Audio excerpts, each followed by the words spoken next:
মিরপুরে ব্যাটে বলে খুলনার রাজ, এক হাতে দলকে এলিমিনেটরে নিলেন দ্য ইনক্রেডিবল মেহেদী হাসান মিরাজ। কি চার কি ছক্কা, মিরাজের ধৈর্যশীল ব্যাটিংয়ে নাস্তানাবুদ ঢাকা। যে খুশি মনে মাঠে ঢুকেছিলেন শাকিব খান, ঢাকার বড় হারে তার মন হয়েছে খান খান। গুরুত্বপূর্ণ ম্যাচে খুলনা টাইগার্স জয়ী 6 উইকেটে। এদিন সবারই জানা ছিল শেষ ম্যাচটা খুলনার জন্য ডু অর ডাই। ঢাকার বিপক্ষে জিতলে এলিমিনেটর, নয়তো শূন্য হাতে বিদায়। কিন্তু গুরুত্বপূর্ণ ম্যাচে ভাগ্য প্রতিকূলে, খুলনা টস হেরে ফিল্ডিংয়ে। টসের ফায়দা তুলতে শুরু থেকেই তানজিদ তামিম ছিলেন মারমুখী, তবে ডট বলে লিটন বাড়াতে থাকেন ঢাকার অস্বস্তি। মিরাজের বলে 4 ছক্কা হাঁকালেও লম্বা করতে পারেননি ইনিংস। 10 বলে মাত্র 10 রানে হন ডিসমিস। ঢাকার লাস্ট ড্যান্সে ব্যর্থ ছিলেন হাবিবুর রহমান সোহান, ফারমানুল্লাহ পেরেরা। সবাই সিঙ্গেল ডিজিটে ধরেন ফেরার রাস্তা। তবে ক্রিজে অটল তানজিদ তামিম ঠিকই দেখান তেলেসমাতি। 28 বলে তুলে নেন আসরে নিজের চতুর্থ 50। 13তম ওভারে খুলনাকে ব্রেক থ্রু এনে দেন উইলিয়াম বশিষ্ঠ। তুলে নেন ঢাকার বিগ ফিশ তানজিদ তামিমের উইকেট। 37 বলে 58 রানে ঢাকার ওপেনার অবশেষে চেকমেট। চেষ্টা করেছিলেন সাব্বির রহমান, কিন্তু তিনিও 17 বলে করতে পারেননি 20-এর বেশি রান। শেষ পর্যন্ত ব্যাটারদের ব্যর্থতায় 9 উইকেটে 123 রান বোর্ডে তোলে ঢাকা। খুলনার 7 বোলারের সবাই পান উইকেটের দেখা।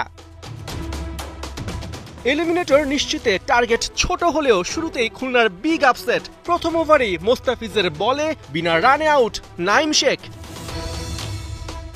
ব্যাট হাতে আফিফেরও একই দশা, মোস্তাফিজের দ্বিতীয় শিকার খুলতে পারেননি রানের খাতা। ব্যাটারদের এই আসা যাওয়ার মাঝে মেহেদী হাসান মিরাজ ছিলেন ব্যতিক্রমী। হাকান 4 ছক্কা আর 5 বাউন্ডারি। শেষ পর্যন্ত মিরাজের 55 বলে 74 রানের ঝড়ো ইনিংসে খুলনা ম্যাচ জিতে নেয় 19 বল আগে। ব্যাট হাতে ভেলকির পাশাপাশি বল হাতে 1 উইকেটে ম্যান অফ দ্য ম্যাচ হন মেহেদী হাসান মিরাজ।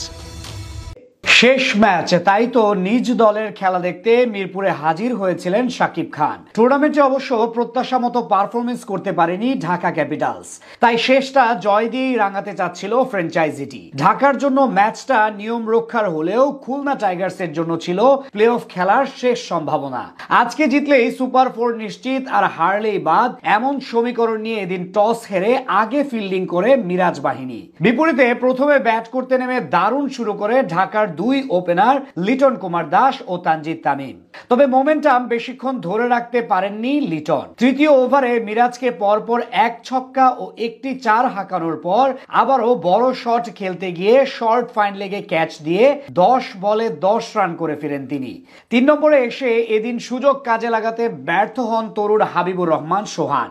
8 বলে 3 রান করে বিদায় নেন এই ডানহাতি। পরপর 2 উইকেট হারানোর পরও এক প্রান্ত আগলে রেখে চালিয়ে খেলতে থাকেন তানজিদ তামিম।